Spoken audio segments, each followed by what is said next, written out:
Part है। हाँ, तो आज का वीडियो नंबर 3 है और हम लोग मॉडल पेपर 1 ही कर रहे हैं, सेट नंबर 1 ही कर रहे हैं। तो आज हम लोग अप्रोक्स 30 से 40 सवाल करने वाले हैं इस पार्ट में, और नेक्स्ट पार्ट में 40 से लेकर के 50 तक जो भी होगा हम लोग देख लेंगे। तो इस वीडियो का पार्ट नंबर आज कितना है? 3 है। और हम लोग कहाँ तक पिछले पार्ट में कर चुके थे? हम लोग कर चुके थे 23 नंबर सवाल तक हम लोग कर चुके थे। तो अगेन हम लोग देखेंगे सवाल नंबर 24, और थोड़ा सा हम लोग फास्ट जाएंगे क्योंकि अब हम लोग सीख चुके हैं थोड़ा बहुत। आपसे क्या पूछ रहा है? x माइनस वाई बराबर 2 और x plus y equal to 10। देखिए इस टाइप का यदि सवाल रहे ना तो कैसे हम शॉर्टकट बनाते हैं, देखिएगा ध्यान से। और ये 10 दिया हुआ है और ऑप्शन दिया हुआ है क्या? देखिए y x equal to 4, x equal to 2 और x इक्वल टू 5 और 3 दिया हुआ है और 6 और 4 दिया हो। तो इस टाइप के सवाल को हम लोग यदि ऑब्जेक्टिव में पूछे तो क्या करेंगे? देखिए ऑप्शन में क्या दिया हुआ है? x इक्वल टू 2 दिया हुआ है और x इक्वल टू 1 दिया हुआ है, सॉरी x इक्वल टू यहाँ पर 4 दिया हुआ है, 2 दिया हुआ है। और बी में जो है दिया हुआ है 5 दिया हुआ है, 3 दिया हुआ है, और सी में आपका 6 दिया हुआ है, 4 दिया हुआ है, ऐसे। तो इस टाइप के ऑब्जेक्टिव में हम लोग 1 मिनट के अंदर ही कैसे बनाएंगे? देखिए x minus y equal to कितना? 2। ये दो को संख्या है, x का वैल्यू और y का वैल्यू, ऐसा वैल्यू चुनना है कि घटाने से कितना आना चाहिए आंसर? 2, और जोड़ने से कितना आना चाहिए? 10। तो देखिए तो 4 में से 2 को घटा रहे हैं तो 2 तो आ रहा है, लेकिन जोड़ रहे हैं x प्लस वाई तो 10 आ रहा है, 10 नहीं आ रहा है, यानी ये ऑप्शन हमारा गलत हो गया। अच्छा 5 में से 3 को घटा रहे हैं तो 2 तो आ रहा है, लेकिन जोड़ रहे हैं तो 10 आ रहा है, नहीं आ रहा, तो ये भी ऑप्शन गलत। अच्छा 6 में से 2 को घटा रहे हैं, 6 में से 2 को घटाएंगे तो 2 तो आ रहा है, लेकिन जोड़ रहे हैं तो 10 आ रहा है, तो 6 प्लस 4 कितना आ गया? 10।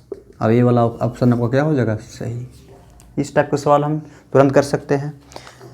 चलिए आपका सवाल नंबर कितना था? सवाल नंबर आपका था ये 24। आप 25 की ओर चलते हैं। 25 सवाल नंबर 25 में क्या दिया हुआ है? दिया हुआ है 5 दिया हुआ है, ए दिया हुआ है, बी दिया हुआ है और 11 है, और ए बोल रहा है कि एपी में है। किस में है? एपी में है, एपी में है। तो निकालिए ए प्लस बी का मान निकालिए। कह रहा है कि 5 ए बी और 11 जो है किस में है? एपी में है, समांतर श्रेणी में है, तो ए प्लस बी का मान ज्ञात कीजिए।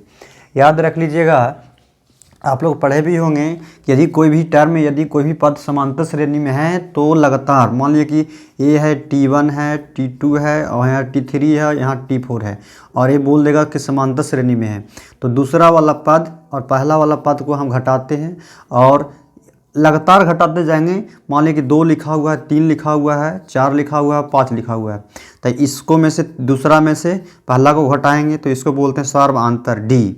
तो 3 में से 2 को घटाएंगे तो कितना आएगा? तो 1 आएगा। फिर डी निकालना चाह रहे हैं तो ये 5 में से 4 को घटाइए, कोई भी 2 लगातार टर्म को घटा दीजिए, इसका डी, और 3 में से 4 में से 3 को घटाइए, इसका भी डी आ रहा है। तो इसको बोलते हैं सर्वांतर, यानी सभी टर्म के बीच का अंतर क्या होना चाहिए? समान होना चाहिए, इसको बोलते हैं सर्वांतर। ठीक है, तो इस पूछ रहा है सर्वांतर के लिए, तो a माइनस दूसरा में से हम पहला को घटाएंगे तो a माइनस 5 बराबर d कहलाएगा। सर्वांतर सभी के क्या है? समान है, तो d का मान इसमें, और हम 11 में से b को घटाएंगे, 11 में से b को घटाएंगे तो ये भी तो सर्वांतर ही कहलाएगा ना। तो दोनों क्या होगा? दोनों d का वैल्यू हो गया, और d का वैल्यू हम क्या जानते हैं? समान, एक समान होता है। तो ये क्या हो जाएगा? a हो गया। अब ये माइनस में है तो इधर चला जाएगा प्लस में, तो +5 हो जाएगा। ये माइनस में है तो इधर आ जाएगा प्लस में, तो a प्लस b का मान कितना हो गया? 16। तो इस सवाल का आंसर क्या हो जाएगा? 16। तो 16 इज करेक्ट आंसर। तो इस सवाल का जो आंसर है D is correct answer. Again हम लोग सवाल कर लेते हैं। आपका सवाल नंबर कितना रहेगा? अगेन सवाल नंबर 25 था, ये हो जाएगा 26। 26 में क्या है देख लीजिए। पूछ रहा है समांतर श्रेणी, जस्ट उसी का जैसा दिया हुआ है 1/p, दूसरा दे दिया 1 माइनस p बटा p, और तीसरा दे दिया 1 माइनस 2p बटा p। वही तो है, सिर्फ कन्फ्यूजन में ये दिया है कि बटा में दे दिया है। तो ये लगातार पहला पद हो गया, ये दूसरा पद हो गया, ये तीसरा पद हो गया, और इसको हम घटाएंगे इसमें, इसमें से इसमें घटाएंगे और फिर इसमें से इसमें घटाएंगे, तो सर्वांतर बराबर होना चाहिए। बोल दिया है एपी में है, तो पहला दूसरा में से, ये दूसरा में से, तो दूसरा पद क्या है 1 माइनस पी बटा में पी माइनस 1 बटा पी, ये किसके बराबर होना चाहिए, तो 1 माइनस 2p बटा में p, इसमें से इसमें घटाना पड़ेगा, तो 1 माइनस p बटा में p, इसके बराबर होना चाहिए। अब कितना वैल्यू आता है देख लेते हैं हम लोग। उसके बाद क्या पूछा है, सर्वांतर पूछ रहा है ना, हाँ तो सर्वांतर पूछ रहा है, केवल d का वैल्यू पूछ रहा है, इतना नहीं लेना हम लोग का, केवल d का वैल्यू पूछ रहा है, तो d का मान हम लोग निकाल लेंगे। क्या हो जाएगा, d का मान निकाल लेंगे तो क्या हो जाएगा भाई, तो 1 माइनस पी हो जाएगा, एलसीएम लेंगे तो क्या हो जाएगा p हो जाएगा, तो ये हो जाएगा p से p कैंसिल, तो 1 माइनस पी फिर -1 और माइनस माइनस यहाँ कट जाएगा, तो ऊपर में कितना बचेगा माइनस पी और बटा में p कैंसिल हो जाएगा, तो आपका हो जाएगा -1। तो सर्वांतर, इस टर्म का सर्वांतर कितना आएगा -1, जो कि आपका option number C is correct answer. तो इस सवाल का जो ऑप्शन है कितना है, C is correct answer. Again हम लोग देख लेते हैं, चलिए इसको स्क्रीनशॉट लेना है तो ले सकते हैं, अच्छा सवाल था, इसमें स्क्रीनशॉट लेना है तो आप लोग ले सकते हैं। चलिए अगेन हम लोग देख लेते हैं सवाल नंबर हो गया 27 देख लेते हैं। बहुत एपी का सर इसमें है, इसमें एपी से सवाल डाला गया है पूरा एपी में 10, 7 और 4 जो है, और तीसरा पद क्या होगा, तीसरा पद क्या होगा, यानी कह रहा है कि 10 दिया हुआ है, 7 दिया हुआ है, 4 डॉट डॉट डॉट, तीसरा जो पद है क्या होगा, यानी तीसरा पद यानी टी जो है 30, यानी ऐसे करते करते 30 को आगे बढ़ेंगे तो क्या होगा। हम लोग जानते हैं टी एन का फार्मूला जानते हैं, a plus n minus 1 into d जानते हैं। तो टी एन के जगह पर कितना 30 पूछ रहा है, अब पहला टर्म कितना है 10 और इंटू एन के जगह पर 30 माइनस 1 इंटू डी कितना हो जाएगा, तो दूसरा पद में से पहला को हटा देंगे, तो 7 में से 10 को घटाना है, ये नहीं कि 10 में से 7 को घटाना है, 7 में से 10 को घटाएंगे तो -3 हो जाएगा। तो यहाँ पर देख लीजिए 10 हो गया प्लस ये क्या हो जाएगा 29 गुने 3 और ये हो जाएगा माइनस। चलिए 10 हो गया प्लस में 29 दिया कितना होता है 87 और ये हो जाएगा माइनस। तो आपका ये प्लस हो गया और ये 87 इक्वल टू आपका हो गया -77 इज द करेक्ट आंसर। तो आपका इस सवाल का option number C is correct answer. Option कितना है, सी इज करेक्ट आंसर। अब देख लेते हैं सवाल नंबर 28 क्या है, समांतर श्रेणी का 5, 8 और 11 दिया हुआ है और इसका जो है इस कौन सा पद पूछ रहा है 383 होगा। क्या दिया हुआ है 5 दिया हुआ है, 8 दिया हुआ है, 11 पूछ रहा है कौन सा पद जो है ऐसे 383 होगा, यानी टी एन का वैल्यू जो दिया हुआ है, टी एन का वैल्यू दिया हुआ है 383। अब ए का मान कितना दिया हुआ है 5 और डी का मान कितना हो जाएगा, तो 8 में से 3 घटाएंगे तो 3 हो जाएगा, 8 में से 5 घटाएंगे 3 हो जाएगा। और टी एन इक्वल टू हम लोग बहुत अच्छे से जानते हैं, क्या जानते हैं भाई, टी एन इक्वल टू तो यही ना है, टी एन इक्वल टू हम लोग लगा लेंगे a plus n minus 1 into d. तो टी एन कितना वैल्यू, टी एन का वैल्यू पूछ रहा है कौन सा पद 383 होगा, तो इसके जगह पर क्या दिया हुआ है 383 दिया हुआ है, तो 383 हो जाएगा।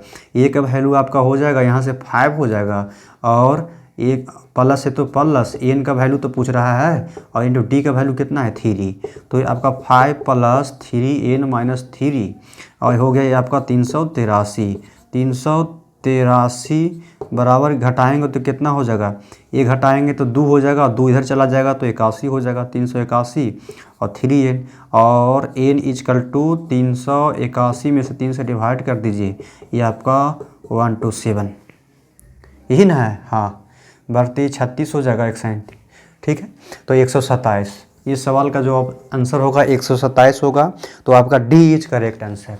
तो लग रहा है ये ऑब्जेक्टिव नहीं है, लग रहा है सब्जेक्टिव ही है। 2 नंबर के इस टाइप के सवाल पूछ सकते हैं, 2 नंबर में ही इस टाइप के सवाल आपसे पूछ सकता है। तो ऑब्जेक्टिव अगर क्लियर है तो सब्जेक्टिव भी बन सकता है। अगेन 29 हम लोग देख लेते हैं। 29 में क्या दिया हुआ है, निम्नलिखित में किसका मान √3/2 के बराबर है। अब देखिए अब आ गया ट्रिगोनोमेट्री से पूछा है √3/2 किसके वैल्यू के बराबर है। तो इसमें पूछ रहा है, ए में ऑप्शन दिया हुआ है sin 60। अब देखिए ये वाला वैल्यू जिनको याद रहेगा 4 से 5 नंबर तय है आना। तो √30 का वैल्यू 1/2 होता है। अब बी में क्या दिया हुआ है sin 60। तो sin 60 का वैल्यू कितना होता है, तो यही तो है sin 60 का वैल्यू √3/2।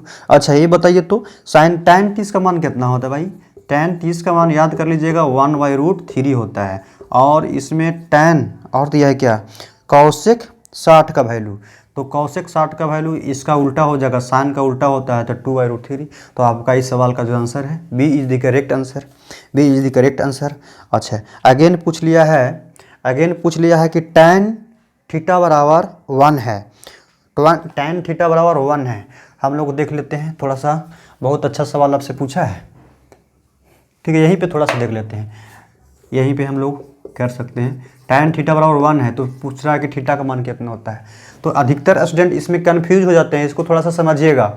tan थीटा बराबर जो है tan थीटा बराबर 1 है, तो यहाँ पर लिखना है tan थीटा लिख देना है। tan थीटा है तो tan थीटा यहाँ पर जैस के तैसे से लिख देना है, ठीक है। और 1 लिखना है, तो tan कितना डिग्री का वैल्यू 1 होता है, तो 45 डिग्री का मान। तो यहाँ से लिख दीजिएगा 45, ए से 1 काट गया तो थीटा इक्वल टू कितना 45 डिग्री।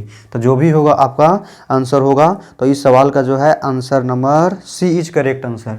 तो आपका सवाल 30 में आंसर क्या होगा, sec square 44 minus cot square 46 degree का वैल्यू कितना होगा। तो आपका ऑप्शन में दिया हुआ 0 होगा, 1 होगा, -1 होगा कि 2 होगा। तो देखिए बहुत ईजी है, कंसेप्ट वाला थोड़ा सवाल है।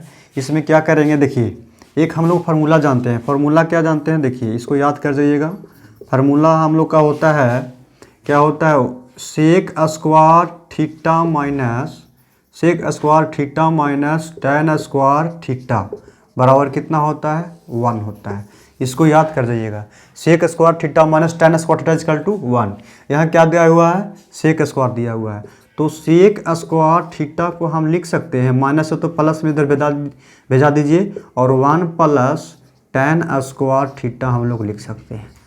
तो थोड़ा सा हम इस फार्मूला को यूज करने वाले हैं।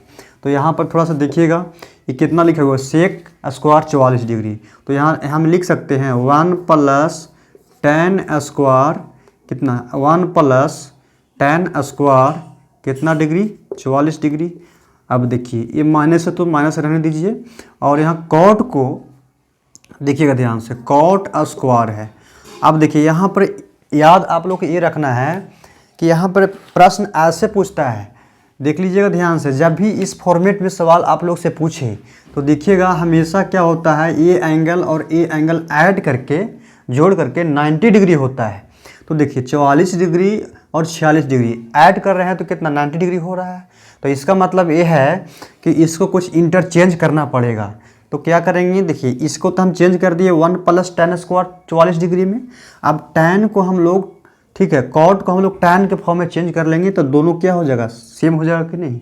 तो देखिए तो कॉट स्क्वायर है तो स्क्वायर लिख दीजिए, और 90 में से हम कितना घटाएंगे कि 46 आएगा। तो आप लोग को दिमाग नहीं लगाना है, ज़्यादा दिमाग का यूज नहीं करना है, कुछ नहीं, ये वाला जो एंगल है यहाँ पे लिख देना है। तो 44 है तो 44 डिग्री यहाँ पे लिख दीजिए, ठीक है। और घटा के देखिए यहाँ पर आ जा रहा है 46 डिग्री। तो 1 plus tan square 44 degree minus, अब देखिए tan cot 90 माइनस थीटा क्या होता है tan थीटा, और यहाँ पे स्क्वायर है तो यहाँ पर स्क्वायर लीजिए, और यहाँ पे 44 डिग्री। अब देखिए 1 प्लस tan स्क्वायर थीटा और माइनस tan स्क्वायर थीटा आपस में कैंसिल हो जाएगा। आपका जो होगा आंसर 1 इज करेक्ट आंसर। तो इस सवाल का जो है होगा आंसर 1, इट में भी सक्सेसफुल आंसर। तो अब देख लेते हैं 33 नंबर सवाल। आपका जो है 22 नंबर सवाल जो है गलत है, क्योंकि यहाँ पर ये दोनों एंगल का योगफल जो हो रहा है 90 डिग्री नहीं हो रहा है। तो यहीं से हम लोग अनुमान लगा सकते हैं ये जो सवाल है थोड़ा सा गलत है, कन्फ्यूजन वाला सवाल है। अच्छा इसमें देख लेते हैं, देखिए इसमें जो है एंगल का योगफल जो है 0 आ रहा है कि नहीं। देखिए 35 से 90 आ रहा है, तो ये सवाल सही है। तो इसमें हम लोग को क्या करेंगे, इसमें ऑप्शन जो दिया है इस सवाल में जो ऑप्शन जनरली इस प्रकार के सवाल में ऑप्शन जो है जनरली 1 ही आता है। तो चलिए हम लोग देख लेते हैं इसको बनाना कैसे है। देखिए इसको जो है इसमें इसको जो है कन्वर्ट कर दीजिए, कैसे कौन कन्वर्ट करेंगे, नहीं तो इसको कन्वर्ट कर दीजिए। देखिए कॉसेक स्क्वायर 35 डिग्री रहने दीजिए और टैन को कॉट में कन्वर्ट कर देना है। तो टैन स्क्वायर लिख दीजिए, यहाँ पर 90 में से कितना घटाना है तो इसको घटा दीजिए 35 डिग्री, देखिएगा 55 डिग्री आ जाएगा।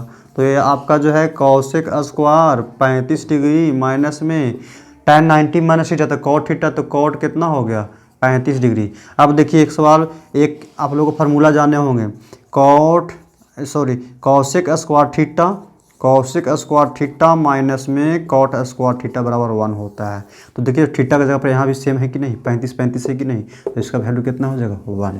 तो इस टाइप के सवाल में जनरली जो आंसर देता है एक ही देता है, एक ही आता है। अच्छा, आपका सवाल नंबर 44 है, सवाल नंबर 34 है, 34 क्या है, जो है साइन थीटा है बराबर क्या है, कॉस थीटा है। तो थीटा का वैल्यू पूछ रहा है, साइन थीटा बराबर कॉस थीटा है, तो थीटा का मान क्या होगा, यानी एंगल का मान कितना होगा, कुछ नहीं करना है। इस टाइप के सवाल साइन पूछे, टैन बराबर जो भी बराबर कर दे, इसको हम लोग बट्टा में कर लेंगे, ठीक है। तो इसमें ये समझना है कि मान लीजिए कि साइन थीटा लिखा हुआ है और यहाँ पे कॉस थीटा लिखा हुआ है, इसमें गुना 1 से कर दीजिए, ठीक है।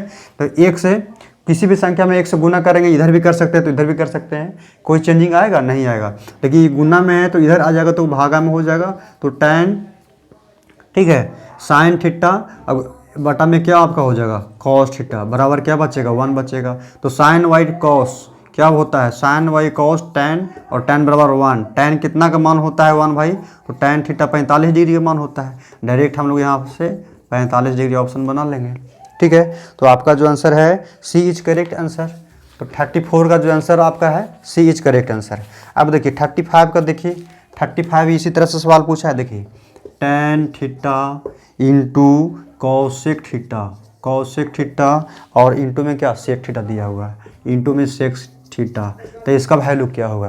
तो सबसे पहले इसको कुछ नहीं करें, कैलकुलेशन करते जाएंगे। इसमें देखिए इसको टैन को हम साइन वाई कॉस लिख सकते हैं, और ये जो है कॉस को जो है 1/sin लिख सकते हैं, और सेक को 1 में कॉस लिख सकते हैं। तो ये ए से एक ख़त्म हो जाएगा, तो 1y कॉस थीटा बचेगा, और इंटू में 1y कॉस थीटा, तो 1y कॉस, तो क्या हो जाएगा 1y कॉस स्क्वायर थीटा। तो 1y कॉस स्क्वायर दिया है, नहीं दिया है तो इसको उलट देंगे। तो कॉस का उल्टा क्या होता है, सेक होता है, तो सेक ए स्क्वायर है तो स्क्वायर, तो सेक स्क्वायर थीटा। आपका जो आंसर है सी इज़ द करेक्ट आंसर। इस सवाल को जो आंसर है सी ऑप्शन है। तो आप लोग का ये रहा 33 रहा, 34 रहा, 35 नंबर ये सवाल था। कितना नंबर, 35 नंबर सवाल था। अगेन हम लोग देख लेते हैं, तो इसको स्क्रीनशॉट मारना है तो मार सकते हैं। अगेन हम लोग बात कर लेते हैं सवाल नंबर 36 के ऊपर हम लोग बात करने वाले हैं। 36 में क्या पूछा है, देखिए इस टाइप के सवाल भी बहुत ज़्यादा पूछता है। 36 ट्रिगोमेट्री से आप लोग को अप्रोक्स जो है कि 16 से 17 नंबर का सवाल पूछता है, या 20 नंबर का भी हो सकता है। तो 4 tan थीटा बराबर 3 दिया हुआ है और पूछ रहा है तो कॉस स्क्वायर थीटा माइनस, पूछ रहा है आपसे cos square theta minus sine square theta का मान ज्ञात कीजिए, ठीक है। चलिए तो इसमें कुछ नहीं करना है, इतना ही सवाल है ना, ठीक है। हाँ, तो आपका हो जाएगा tan थीटा बराबर, गुना में है तो भागा में चला जाएगा, तो 3/4 हो जाएगा। अच्छा, यहाँ से देखिए तो tan थीटा बराबर क्या होता है, P/B होता है, P/B। तो h का मान यहाँ से निकाल लेंगे, तो h बराबर क्या होता है भाई, √p², पाइथागोरस प्रमेय से p² प्लस में b² होगा। तो यहाँ से p का वैल्यू दिया हुआ है, तो p का वैल्यू कितना है 3 का होल स्क्वायर प्लस में और 4 का होल स्क्वायर बराबर कितना हो जाएगा 16, 9 कितना हो जाएगा, 9 हो जाएगा, 16 हो जाएगा, आपका 25 हो जाएगा। इसका अंडर रूट कर लेंगे तो 5 हो जाएगा। जनरली याद कर लीजिएगा, यही डेटा पूछता है। 3 है, 4 है तो कितना हो जाएगा 5 है। और याद कर लीजिएगा, एक और बता देते हैं, एक वो जो है 6 है, 8 है और 10 है। यही तीनों को डेटा आप लोग से पूछेगा। किसी त्रिभुज का भुजा 3 है, 4 है, क्या 5 हो जाएगा, 6 है, 8 है, 10 हो जाएगा। ये समकोण त्रिभुज का रिलेशन है, ठीक है। पाइथागोरस प्रमेय से 3 दिया गया, 4 दिया तो कितना आएगा 5। देखिए यहाँ 3 दिया हुआ, 4 दिया हुआ, तो तीसरा कितना आएगा 5 आएगा, ठीक है। तो यहाँ 5 आ गया। तो पूछ रहा है कॉस स्क्वायर थीटा और साइन स्क्वायर थीटा का मान ज्ञात करने बोल रहा है। तो देखिए यहाँ से कॉस स्क्वायर थीटा। तो कॉस थीटा बराबर क्या होता है, कॉस स्क्वायर थीटा माइनस में साइन स्क्वायर थीटा है। कॉस थीटा का वैल्यू कितना होता है, तो बी बटा एच होता है माइनस, और साइन थीटा कितना होता है, तो पी बटा एच होता है। ये स्क्वायर है तो इसका होल स्क्वायर हो जाएगा, ये भी स्क्वायर है तो इसका होल स्क्वायर हो जाएगा। और इसका वैल्यू रख लीजिए, बी का मान कितना है भाई, तो बी का मान जो है 4 और एच का वैल्यू कितना है 5, इसका होल स्क्वायर। और पी का मान कितना है 3 और एच का मान इतना का होल स्क्वायर। तो आपका जो हो जाएगा 16 बटा में 25 माइनस 9 बटा में आपका हो जाएगा 25 बराबर 16 में से 9 को घटा दीजिए 17 बटा 25, जो भी होगा आपका आंसर होगा। तो 17 बटा 25 जो है, सॉरी 7 ना होगा जी, 16 में से 9 गया 7 ना होगा, तो 60 बटा 25 7 बटा कितना हो गया 25। ये जो होगा बी इज करेक्ट आंसर। तो इस सवाल का जो option number B is correct answer. चलिए इस वीडियो के पार्ट में हम लोग ओनली 40 तक सवाल करेंगे। अगेन हम वीडियो पार्ट नंबर 4 देखेंगे, ठीक है। 40 तक ही हम लोग सवाल देखने वाले हैं। देखिए tan 37 नंबर सवाल देख लीजिए। 37 नंबर पूछा है tan जो है 23 और cot जो है 67 डिग्री और cot जो है 72 डिग्री और यहाँ पर जो है साइन 78 डिग्री। साइन जो है कितना 12 डिग्री है, सॉरी 12 डिग्री और यहाँ पे 78 डिग्री। तो आंसर कितना होगा। देखिए इस टाइप के सवाल में जनरली जो है आप लोग को ये ध्यान देना है, साइन रहे, ऊपर में साइन रहे और नीचे में क्या रहे कॉस रहे, चाहे ऊपर में कॉस रहे नीचे में साइन रहे, पहला। दूसरा, ऊपर में यदि tan रहे और नीचे में कॉट रहे, चाहे ऊपर में कॉट रहे और नीचे में tan रहे, ये दूसरा। और ऊपर में सेक रहे या नीचे में कौशिक रहे, और ऊपर में चाहे कौशिक रहे और नीचे में सेक रहे, ठीक है। देखिए बता देते हैं, इसमें बहुत अच्छा ट्रिक बता देते हैं। देखिए और यहाँ पर एंगल रहे, कुछ भी कोण रहे यहाँ पे, और यहाँ पर भी कुछ भी कोण दिया रहे, देखिएगा इन दोनों कोण का योगफल यदि 90 डिग्री होना चाहिए। तो देखिए तो 23 और कितना है 67, 90 डिग्री हो रहा है, तो इसका आंसर आँख मूंद के कितना 1। ये जोड़ी तो 12 व 78 कितना है, लेकिन यहाँ पे साइन है और यहाँ पे कॉट दिया हुआ, ये हो ही नहीं सकता, वैल्यू गलत है, समझे। ये वाला जो वैल्यू है गलत है, यहाँ पर कॉस देगा तब सही होगा, तो यहाँ पर कॉस होना चाहिए, ठीक है। यहाँ साइन दिया तो यहाँ कॉस होना चाहिए, तो ये वैल्यू, इसका भी वैल्यू कितना हो जाएगा 1 और 1 जोड़ेंगे तो इसका आंसर कितना हो जाएगा 2 हो जाएगा, इस टाइप के सवाल का। आगे देख लीजिए, तो इस जो ऑप्शन जो दिया हुआ है ऊपर में जो दिया हुआ कॉट नहीं होगा, कॉस होगा। चलिए एक सवाल और है, सवाल नंबर आपका 38 है, बहुत ही इम्पोर्टेंट है। 2 सिक्कों को उछाला जाता है, ठीक है, तो संभव परिमाणों की कुल संख्या, जब 2 सिक्का को उछाला जाएगा तो परमाणुओं की कुल संख्या 4 हो जाता है, याद रख लीजिएगा। चित पट ऐसे करके हेड टेल करके 4 आता है, ठीक है, 4 होता है। अगेन देख लीजिए, अगेन आपका सवाल है, एक पासों को फेंके जाने पर 6 अंक नहीं आने की प्रायिकता। देखिए याद रख लीजिएगा, प्रायिकता जो होती है, प्रायिकता का जो वैल्यू होता है ये मैंने प्रायिकता आने की हो गया, और नहीं बोलेगा तो यहाँ पर डैश लिख देगा, ये पी ई डैश पूछेगा, तब पी ई डैश बराबर होता है 1 माइनस प्रायिकता आने की पॉसिबिलिटी। अब पूछ रहा है प्रायिकता नहीं आने की संभावना, तो नहीं आने की तो 1 में से घटा देंगे 1/6, तो आपका जो होगा 5/6 इज द करेक्ट आंसर। तो इस सवाल का जो आंसर है सी होगा, कितना हो जाएगा सी हो जाएगा। अब इसी प्रकार से देखिए, इसमें पीई का वैल्यू 0.7 दे दिया है। इसमें जो है सवाल नंबर कितना हो गया, सवाल नंबर 40, ये लास्ट सवाल आप लोग के लिए होगा। पीई का वैल्यू कितना है, तो पीई का जो वैल्यू है 0.7 दे दिया है। आप पूछ रहा है पीई का ई डैश का वैल्यू, तो 1 में से 0.7 को हम घटा देंगे, ठीक है। 1 में से 0. कितना दिया 0.07 है, सॉरी 0.07 है, तो इसका आंसर हो जाएगा 0.93। 1 रुपया में से 7 पैसा घट गया तो कितना होगा 93 पैसा होगा, तो 0.93। तो इस सवाल का जो आपका आंसर होगा ए इज द करेक्ट आंसर। तो 40 का आंसर कितना हो जाएगा ए। तो चलिए आज का सेवा यहीं पे समाप्त करते हैं। हम लोग 40 से लेकर के आप देखेंगे 80 तक के सवाल वीडियो पार्ट नंबर 4 में देखने वाले हैं। तो इस वीडियो के माध्यम से आप लोग को लगा कि कुछ यूजफुल है, तो प्लीज़ वीडियो को लाइक शेयर एंड सब्सक्राइब कर दीजिएगा। Thank you.